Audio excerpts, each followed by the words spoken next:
y'all? What's up with it now? So now what I really want to discuss today is the fact that every zodiac sign has a negative archetype, right?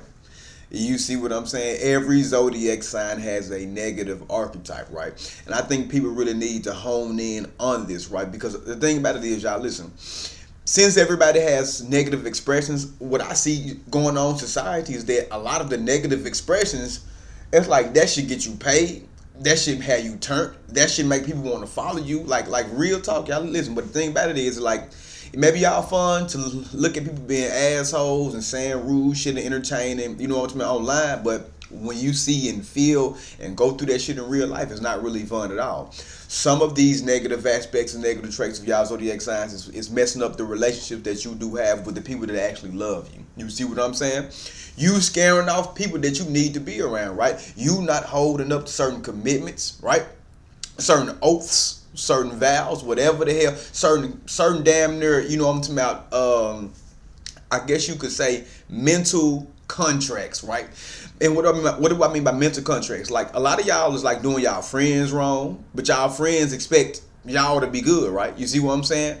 Or your parents might be doing you wrong. It's like everybody's thinking that shit should be a certain way. Like, everybody, they feel like they have an unspoken agreement on certain stuff. But I'm seeing a lot of that shit get just played all the way out of hand. So today I want to talk about a list of different negative, darker aspects of the zodiac signs, right? Especially like their traits, right? So now remember, everything I'm finna say right now, this can be applied to either the ascendant, the sun, and the moon, right? Why the ascendant, the sun, and the moon? Because the ascendant, the sun, and the moon, also known as the big three. Go purchase my big three class if you haven't already. That shit gonna hook you up. It's a couple of hours long. You're gonna really get a real, true breakdown about what shit actually is, right? But the reason why I say the big three is so important is because you gotta remember the ascendant is the overall identity. You see what I'm saying? Overall, like, path in life. You see what I'm saying? Then you gotta remember the sun is what? The soul, the solar expression and experience of it, right? Then the moon is what? The mind, right? So, however, this can also apply to people that have stelliums inside of these placements as well, right? So now let's go on right in and jump right in with Aries. So when it comes to Aries, now I might just do 1 through 6 and make another video with the other one. So now when it comes to Aries, right? So now Aries energy in and of itself is all about what? Independence. It's all about actions, right? And what do we mean by action when we say actions? Aries is an energy that's about exerting energy, exerting force. You see what I'm saying? So if you've ever really paid attention in science class, you would understand kinetic energy, then you would understand potential energy, right? So potential energy is like a built up, you know what I'm talking about, like storage of energy waiting to be used. That's why it's called potential. Then you got kinetic. That's the potential energy being moved. You see what I'm saying? So Aries energy is a very get up and go, you know what I'm talking about, do it and get it type of energy, right? Because it's ruled by the planet Mars. But this is what you got to know about Aries, right? Aries energy in and of itself, when it's more negatively placed, when it's more negatively influenced, you got to remember this can lead to extreme forms of selfishness and confrontation. Please understand that, because you got to remember the natural zodiac sign order. Aries is the true ruler of the first house, right? In the traditional way the zodiac signs are structured, right? So guess what? You take the theme of that house and apply it to that zodiac sign, right? That's from the traditional perspective, right? And so the zodiac sign in the whole starts from Aries and ends in Pisces, right? You see what I'm saying? So if it starts from Aries, guess what? That's the first house, and it ends in Pisces. That's the 12th house, first and last, right?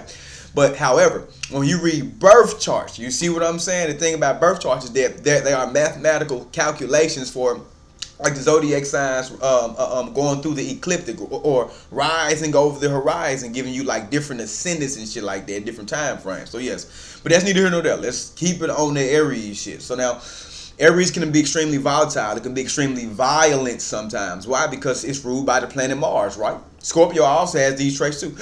You see what I'm saying? But Mars energy is all about what? Dominance and assertion. Like, no, I'm going to get what I want to get regardless of what the fuck you talking about.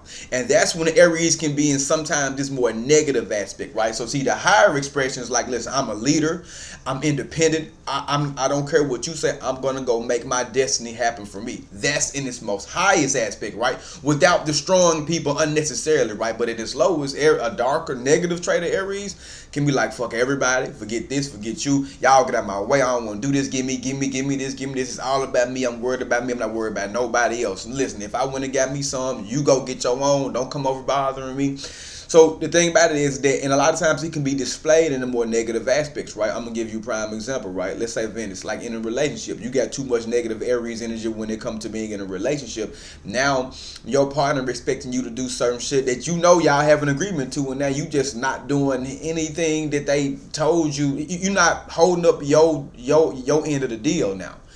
So you got to remember, but your partner still is, right? So your partner still showing that they all in it, while your ass is like, listen, as long as you keep doing what you know I want you to do, then we'll be good. And that's kind of really fucked up, right? So those are kind of like some more of like the negative, darker aspects of Aries. So now, moving on to Taurus, right? So now, Taurus energy in and of itself is all about what? Stability. It's all about value, security. You see what I'm saying? But what you have to really understand about the Taurus energy is this in and of itself. Taurus energy, since it's so much about stability and it's so much about security, the negative aspects is that they can hold on to things that they feel like is giving them value, even if it's tearing them down apart. I'm gonna give you prime examples. Being in relationships or being at a jobs that you know for sure do not serve you well at all, but you feel like, well, I'm benefiting from this, and I feel like this is like my nest egg, so I'm just gonna stay here and hopefully everything will work out. So Taurus can have certain like attachment issues because they look at stuff as well like, this is what's comfortable, this is what's secure, this is what's being able to provide me with what I have to hold down. The issue with that is that they never try to expand outside of that, right? Which they can get really caught up in the rat race for real. They can really get caught up in the whole 9 to 5 forever because Taurus is about security. It's like, okay, well, this is what's working, I'm good, right? So the thing about it is Taurus can be limited when it comes to growth. You see what I'm saying? And a more negative trait of Taurus can be kind of more stubborn. Just refusing to change, refusing to move. Like, hell no, I'm going to do what I'm going to do. You just going to mind your own business. Real talk. So the thing about Taurus energy in and of itself is that you got to understand that the more negative aspects of it is being really stubborn, and also they can be stingy too now. Taurus can be a little bit stingy too now, but they ain't gonna be more stingy than Aries. Aries like, shit, this is mine. You know what I'm saying? In they lowest. Remember, every zodiac sign can do similar things, right? But the thing about when we talk about why zodiac signs are different, we are highlighting their actual core traits of them, right? Because you got to remember, Taurus is a zodiac sign of materialism, but Aries can be just as materialistic. But what you have to understand is this: Aries in your birth chart can be just as materialistic because you have other shit complementing it, right? The zodiac signs individually, Aries will not be materialistic in the way that a Taurus will be materialistic. Pisces will not be materialistic as the way a Taurus will be materialistic, because remember, as a zodiac sign separately, without taking into account, well, I'm a Taurus and I'm not materialistic. I check your birth chart, you got all 12 house placements, you got moksha placements, liberation placements. That's why. But the zodiac sign itself does not, Taurus don't rule that shit. Taurus rule what it rules, right? So that's kind of more of the negative expression of Taurus. Now when we go into Gemini, so now Gemini is a very communicative zodiac sign. It wants to be here, they want to be everywhere at once, right? I always want to be in the know of something. You see what I'm saying? I always want to, you know what I'm talking about, like be a person, damn like a spokesperson energy sometimes too. I ain't gonna count. But the thing about Gemini energy in and of itself is when it's in its lower vibration period, gossipy. Lots of gossip, negative gossip, very flighty when it comes to relationships, and also not too deep. Surface level to the point where they know so much stuff it feels like they might be deep, or they might feel like they might be deep. But when you try to sit down, and so they know a wide variety of things, but when you sit down and try to talk to them, you realize like, damn, you ain't really honed in on shit. You kind of scattered everywhere, and you just know a lot of stuff. So that's like if you a Gemini person and you got like Virgo placements and you got like 8th house placements or 12th house placements or like strong Saturn, then you probably will go real deep and really be goddamn an expert when it comes to your field, right? But this Gemini energy alone, you got to remember, that's why it's called the jack of all trades, master in none, right? So put it like this: instead of having a 100 percentile in like one thing, they might have 70% in 5 different things all across the board. So they not really the best at anything, but they so good at many different things, right? So, but in the more negative aspect displaying of the Gemini characteristic, what you got to understand is this, is that they can be really gossipy, always in somebody's business, always trying to see what's going on. You see what I'm saying? Backstabby energy too, because you got to remember, it's still the twins, right? It's still like a two-faced energy, literally, right? Think about it. Gemini is the energy of mutable air. What does mutable mean? Mutable means like adaptable, changeable, right? You see what I'm saying? And then they got two different, and then they're twins, so it's two different vessels.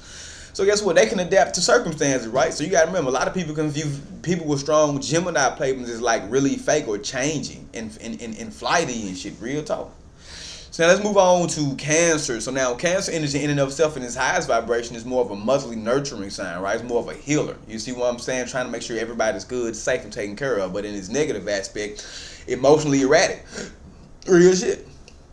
Cancer energy in and of itself can be extremely emotionally erratic. To where, and then they get so emotionally selfish where they feel like everything really does revolve around what they feel it should, right? And that is very much an issue because Cancer energy will lash out on shit because they have a certain clinging energy, right? And they can feel disrespected extremely easy. Remember, it's the moon. Remember, the moon always waxing and waning, and it's always going from left to right, so you need to be careful of that, right? You see what I'm saying? Because Cancer energy, you gotta remember, they feel like if they're not getting the love that they feel like, if they're not getting the love back that they feel like that they are pushing out, they finna be pissed. They finna be pissed off for real. You understand what I'm saying? So yeah, you gotta watch out dealing with them Cancer energies, boy, cause they ass do not listen. They be real talk, right? But now let's talk about Leo. So now when we talk about the zodiac sign of Leo, you gotta remember. So now I am a Cancer sun in Vedic astrology, and I'm a Leo sun in tropical astrology, right? But when we talking about Leo, specifically, so now, at its highest, Leo is the king, the queen, the emperor, all the people that run shit, the government, all the people that run the shit at the very, very tippy top. That's why in Vedic astrology, the sun gets Digbala. The sun, which rules government, father, and authority, gets Digbala. Inside of what? Inside of the 10th house. They kind of lords over the whole world. 10th house is the house in Vedic astrology of authority. You see what I'm saying? Bosses. And the sun gets Digbala. And basically, a brief terminology of what Digbala is. So in Vedic astrology, Digbala is when it's the direction. A planet, the direction and the house specifically that a planet gets its most power in, right? So the sun gets its most power in the 12th house, which would be what? Noontime. You see what I'm saying? When the sun is at its highest peak. But the sun gets the least direction where? Inside of the 4th house, which is directly opposite. And that's 12 midnight. You see what I'm saying? So yes, but Leo energy in and of itself, kings, queens, conquerors, emperors, people who, I'm talking about, build civilizations and rule over them with an authoritarian rule, right? You see what I'm saying? So now, that's at its highest expression. But at its lowest expression, they can be all that shit I just said and be terrible leaders. I'm talking about wicked rulers, wicked kings, wicked queens. You see what I'm saying? Because Leo can be very much self-absorbed, kind of like the Aries energy. And check this out. Isn't the sun exalted inside of what? The zodiac sign of Aries? Keep that shit a buck, right? So Leo energy can be very self-centered. It can be very dominating and very pushy and very like putting sometimes unnecessary pressure on people, right, to get them to conform to what the Leo energy in and of itself wants from somebody, right? A lot of time, people with too much bad negative Leo placement, you can feel like that they really think they run shit, and they'll try to even fight you about this shit. And on any level of type of fight, right? Because you got to remember, from their personal perspective, you got to remember, even if they're not consciously understanding it, it's a subconscious or unconscious thing that's keeping them up to like do all that weird shit. You be like, Leo people, sit your ass down. You just doing the most and shit. Yeah. That's so that Leo energy, never get it misconstrued and never get it twisted. Let Leo energy be dead serious. But now, what I finna say? So now let's go into Virgo. So now when it comes to Virgo, right? So now remember, Virgo is a very analytical sign. It's very hyper analytical. It wants to be, I'm talking about, like aware of everything, right? Because Virgo believe the devil is really in the details. Like if you missing out on certain shit, you got to remember, you trying to build something with strong structural integrity. You need to make sure that every piece that makes that shit strong, structural integrity is actually secure and firm. That's how Virgo energy really be looking at that shit, right? So you got to remember, so Virgo at its highest quality can be the blueprint builder, master builder, right? You see what I'm saying? The true architect, right? I know how to make systems. I know how to make systems correct. I know how to make systems strong. So I know how to make them realistic, practical, and most importantly, last, right? However, and also Virgo is a very health prone, well, like a health sign too.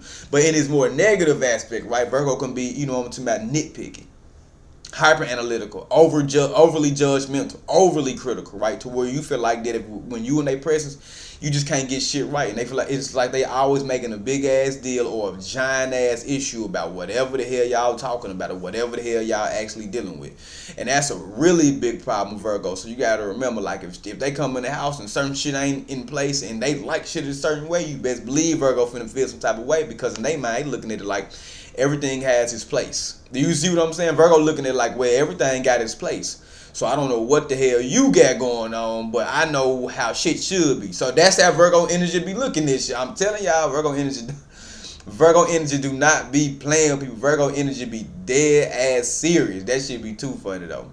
But yes, though, y'all. So listen. So I just want to do this quick understanding of like the more darker aspects, more darker traits. Now I might make in a video more future oriented one with more examples about them as far as like the independent negative traits, right? But so I'm gonna drop this one today, and then tomorrow I will be dropping the second part to it, right? Where we gonna go from Libra all the way to Pisces. But other than that, y'all, listen, follow me on any of my social media platforms. Listen, please like, share, subscribe, and always remember this too. Go on my website, right? The Flaming Angel Astrology.card, CARRD, right? And you can go in there and see all my prices, a lot of my reviews. You can see a lot of stuff in my blog posts. Go in there and learn some stuff for free. But on there as well, my link to my classes, all that shit is there. You want to purchase them and help support me or whatever, listen,